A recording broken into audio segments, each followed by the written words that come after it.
my chapter was obviously inspired by the trip that we went to, where we visited 5 cities. We saw all kinds of things, but everything really affirmed that China is continuing to build socialism in a way that centers the people, which isn't that the point of socialism in the first place. Yeah. It is.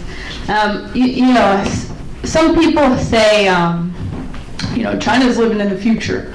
You heard this? People that pay attention a little bit say China's living in the future. So coming back, it really, I have visited, you know, almost 20 different cities and giving kind of report backs on the trip and talking about China. And, you know, it's been to a lot of different types of audiences. Some of them, not all, you know, leftist audiences.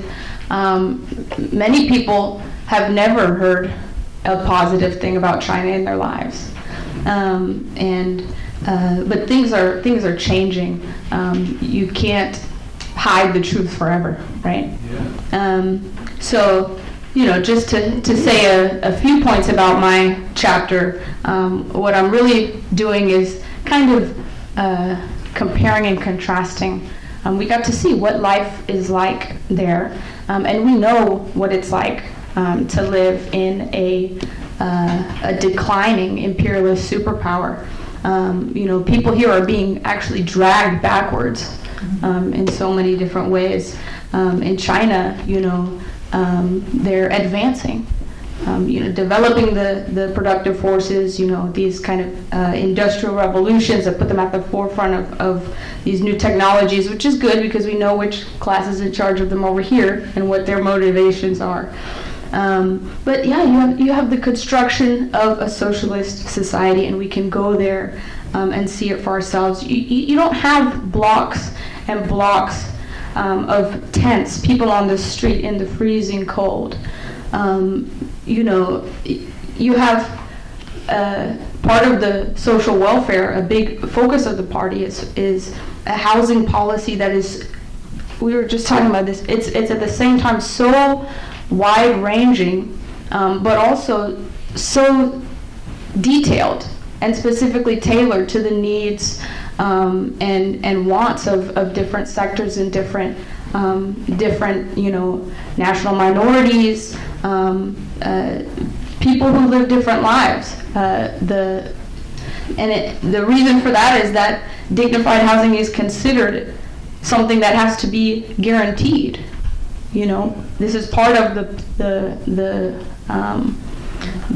world historical project of lifting 800 million people out of extreme poverty.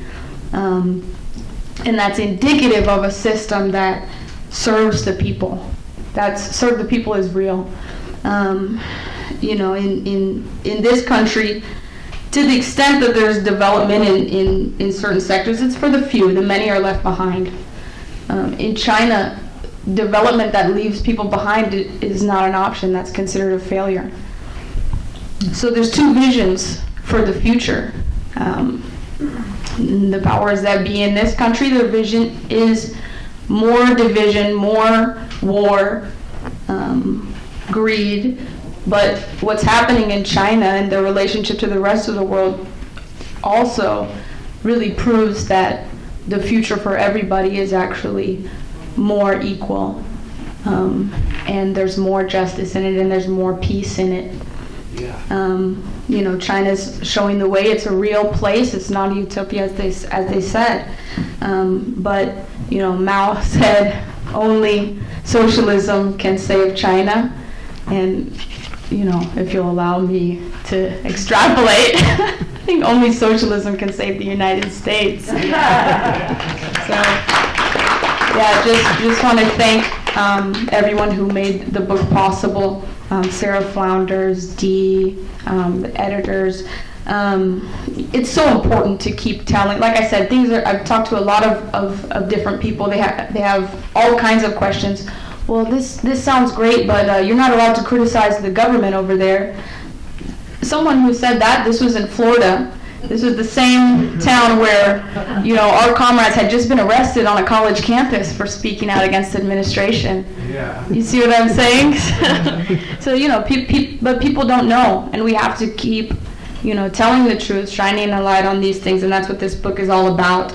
What this book is a part of is creating and fortifying a stream of information to Western audiences, so that when the war drums start beating, people can actually understand that you're being lied to. China is showing the way to the future, and the future is bright. So, thank you again, everyone.